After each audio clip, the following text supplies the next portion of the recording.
It's so beautiful here. Sitting near this spring, I have complete peace of mind. The swaying of the palm trees, the ripples on the water's surface, the cool touch of a gentle breeze, pure serenity. It's hard to believe that I'm standing in the middle of a desert. Hello, my name is Andre O'Brien, and this is the Fruit of Elim, a lush, virtual oasis located within, yet set apart from an unforgiving desert. This locale will be the home of a new series featuring stories taken from both the Old and New Testaments, told through the medium of 3D animation. The book of Exodus describes an oasis named Elim, which was comprised of 12 wells of water, or springs, and 70 date palm trees. Elim was the second encampment for the Israelites following their historic liberation from Egypt. They first pitched at Marah, where there was bitter water, unfit for human consumption. After they left the shores of the Red Sea, they arrived at their fourth stop, the Wilderness of Sin. There, the whole congregation protested against the decision to leave Egypt because of a lack of food. But at Elim, there were no such protests, no complaints or murmurings. For at the oasis, they found both contentment and refreshment. It is my sincerest hope that the Fruit of Elim will be for you what the biblical Elim was for the Israelites, a place of comfort, rest, refreshment, and healing. I also pray that you will find encouragement, enjoyment, and a new level of appreciation for the Creator as you learn about how awesome God is and just how much He wants to deepen His personal relationship with you so that you may receive the good things He wants for your life. Our inaugural episode takes us to the home of a well-known priest who has a condition that modern-day neurologists would say resembles that of temporal lobe epilepsy. During one of these epileptic episodes, he is taken to a solitary place devoid of human life. Terrified, he has no idea that a wind of change is soon to come.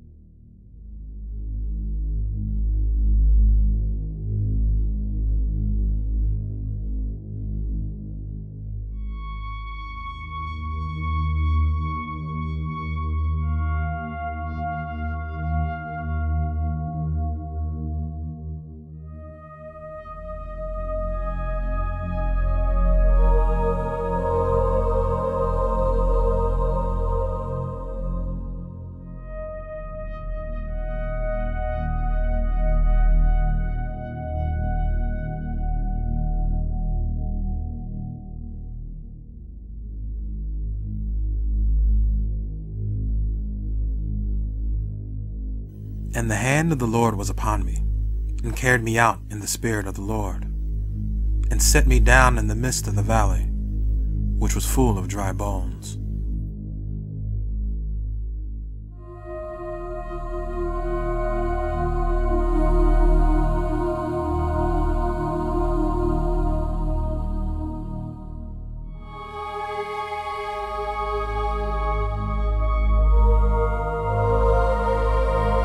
Caused me to pass by them round about, and behold, there were very many in the open valley, and lo, they were very dry.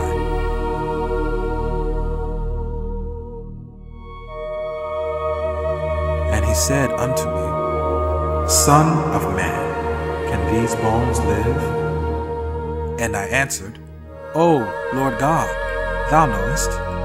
Again he said unto me, Prophesy upon these bones, and say unto them, O ye dry bones, hear the word of the Lord. Thus saith the Lord God unto these bones, Behold, I will cause breath to enter into you, and ye shall live. And I will lay sinews upon you, and will bring up flesh upon you, and cover you with skin, and put breath in you, and ye shall live. And ye shall know that I am the Lord. So I prophesied as I was commanded, and as I prophesied, there was a noise, and behold, a shaking.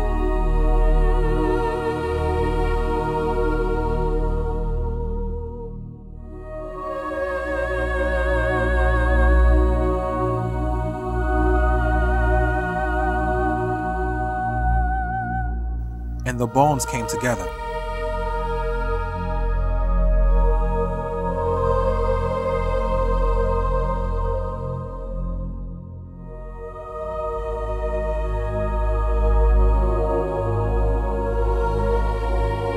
Bone to his bone.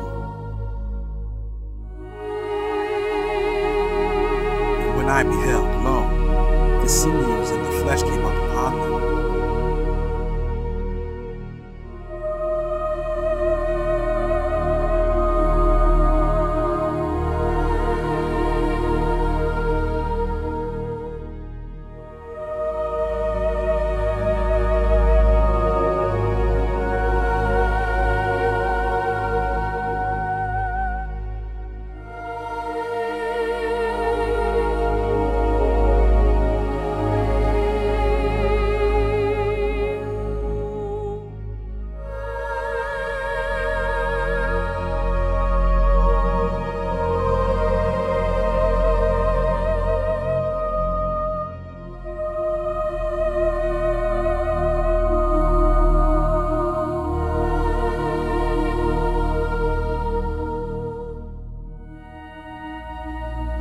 The skin covered them above.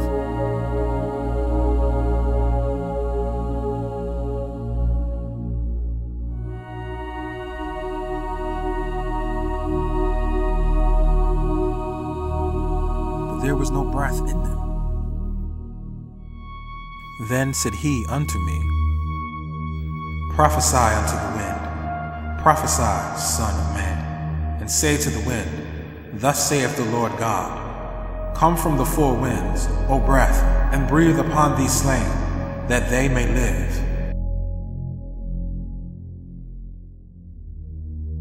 So I prophesied as he commanded me.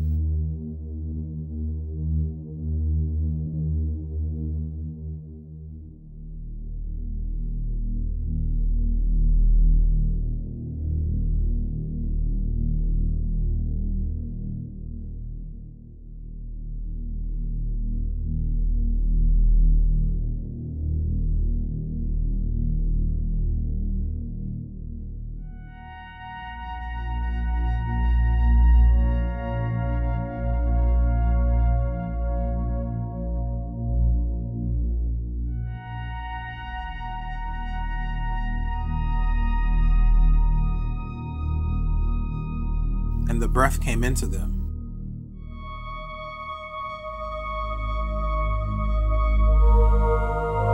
And they lived.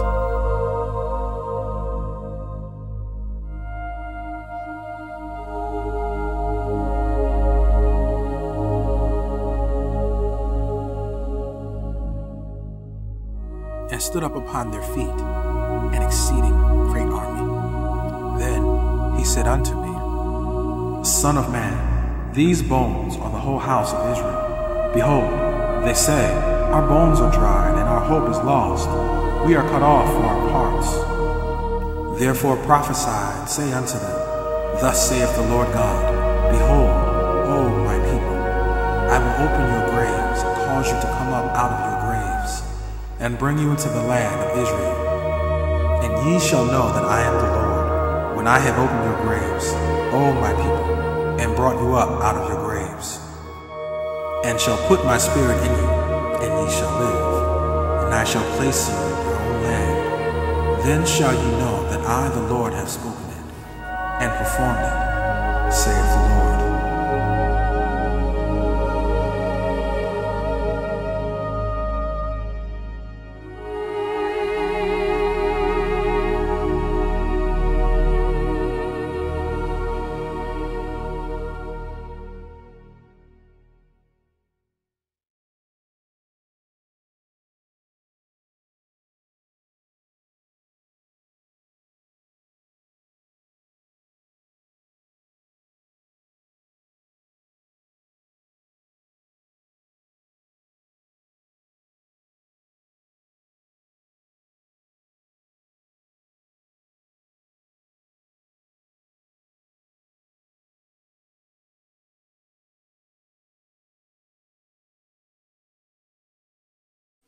God gave Ezekiel such a wonderful vision of victory. He commands Ezekiel to prophesy to both the dry bones and to the wind. What happens because of the prophecy is nothing short of miraculous. In this context, to prophesy is not to give a heavenly prediction. Here, to prophesy is to declare divine instruction to a given circumstance. Can you think of any area of your life that has become as dry as those bones in Ezekiel's vision? Maybe you've given up on a dream that is yet to come to pass. Maybe you've given in to loneliness and depression. Maybe your children are behaving in a way you think is appropriate. Or maybe you and your spouse are no longer seeing eye to eye. Or maybe you don't even know what the problem is. Whatever the dry bones are in your life, God is saying that if you would go to Him and admit that you don't know how to fix your situation, and begin to declare the divine instruction found in the holy word of God concerning your circumstance, that you can expect a miraculous wind of change to overtake you and breathe new life into your situation. But this message was not just for the Israelites of that time. God says that these bones are the whole house of Israel. Romans chapter 9 verses 6 through 9 and Galatians chapter 3 verses 6 through 29 clearly express that the house of Israel is not limited to the physical descendants of Abraham, Isaac, and Jacob, but that being a child of God by faith in Christ Jesus and being baptized in His name, do we become Abraham's seed and heirs according to the promise. Isn't it good to know that we have been justified by faith? I pray that this program was a blessing to you and your family. Know that God loves you and desires only the good things for your life. Everything you'll ever need to know about your place in Him can be found in His holy word. May God bless you, and may He keep you until the next time when we partake of the fruit of Elim.